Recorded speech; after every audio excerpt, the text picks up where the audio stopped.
76% of Americans live paycheck to paycheck. 64% of Americans that have businesses break even or lose money. Most people don't have any money and have accepted the fact that they don't have any money. They don't have any leftover money. They're fearful of money constantly. They overspend. They don't know how to produce money. They definitely don't know how to multiply it. The land of the brave and the home of the free, it's not even close to the truth. It's just important for people to understand that complaining has no value. And if you complain about not having enough money, work more. If you complain about not having work-life balance, spend more time on vacationing and your family. It's super simple. Let your actions dictate instead of sitting there and feeling like you're not in control. Poor people say, I can't afford it, I can't do that, I don't have time. It's an escape, you know what I mean? It's easy to say I can't afford it. Oh, I'm too tired. Oh, I can't go to the gym. You know, when you could go to the gym, but no, I can't. Truth is, I'm just too lazy to go to the gym. Money doesn't have value, right? And this is an important thing that most people don't immediately understand, is that money itself doesn't have value. Money is a vector for transmitting value. It's how you express value. But the value isn't in the money, it's in the product or service you bought with it. And it's in the labor you gave in order to acquire it in the first place. That's where the value comes from. There's nothing intrinsically valuable in the money. You shouldn't put money in a house, you should put money in your brand. You should put money in the marketing. You should promote yourself, not put money in where you and the kids live. Right. Why is that a mistake? Because it's dead money. I mean, it can't, a house can't make you money. A house does not make you money. The only reason people think a house makes them money is they're comparing it to if I rent, that costs me money. But, you know, if you need to go to a hospital, you don't buy the hospital. You rent a bed to get out of there as fast as you can. If you go on a trip, you go to America and you want to go to Disneyland, you don't buy the hotel, you rent a room. And nobody thinks poorly of that. They're like, yeah, I'm gonna go there, use the place and get out. That's what you should be doing with your living. Find a place where you can rent. Pay rent monthly. Don't own the house. And take all the money that you would have put in that house purchase, down payment, extra money, fixing it up, use all that money to improve your business and yourself so that you can get more money. Right? So I see so many people here like, I'm gonna invest 300,000 pounds in a house to hopefully make $30,000, 30,000 pounds. Right. I'm gonna buy it for 300, maybe I'll sell it for 600,000. I'll double my money.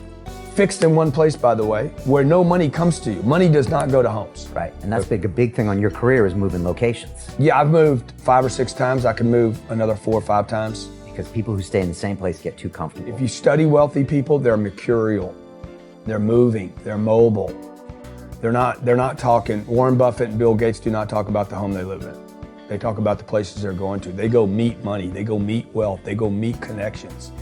People are stunningly accepting of anything if they actually believe that's the purest form of it.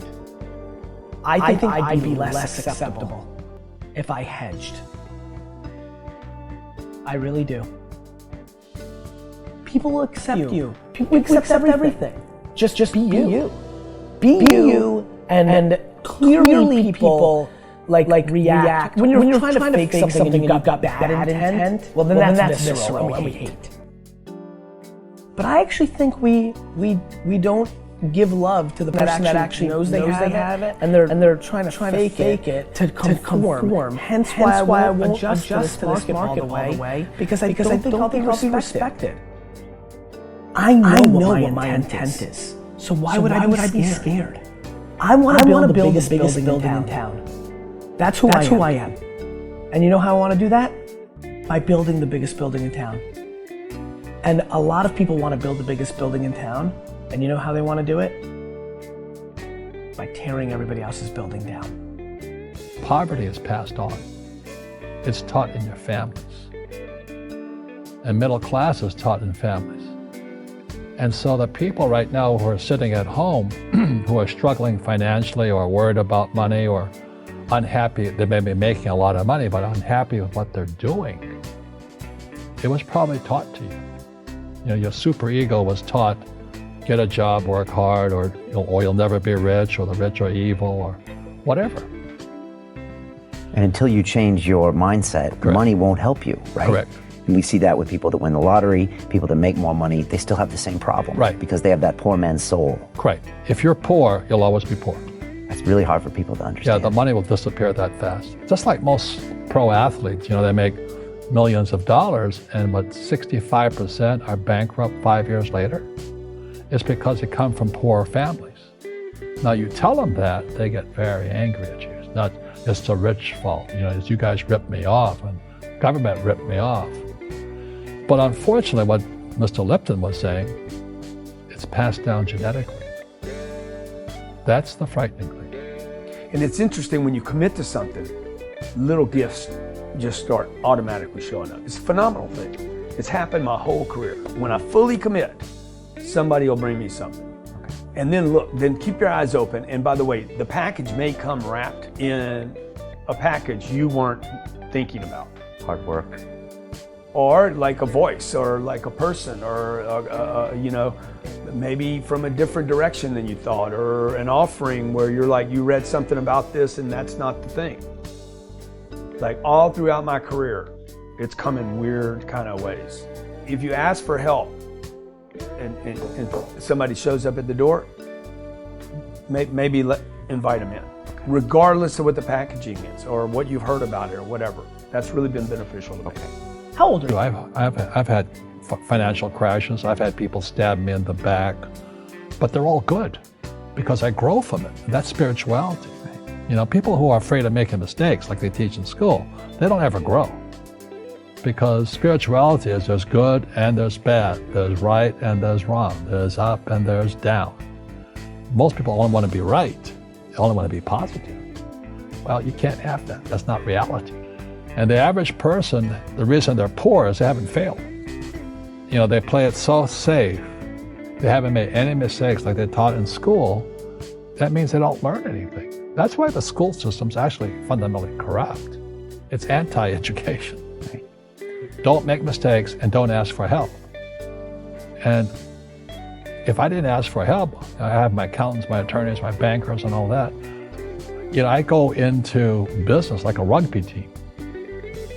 Boom, boom, and we kick butt.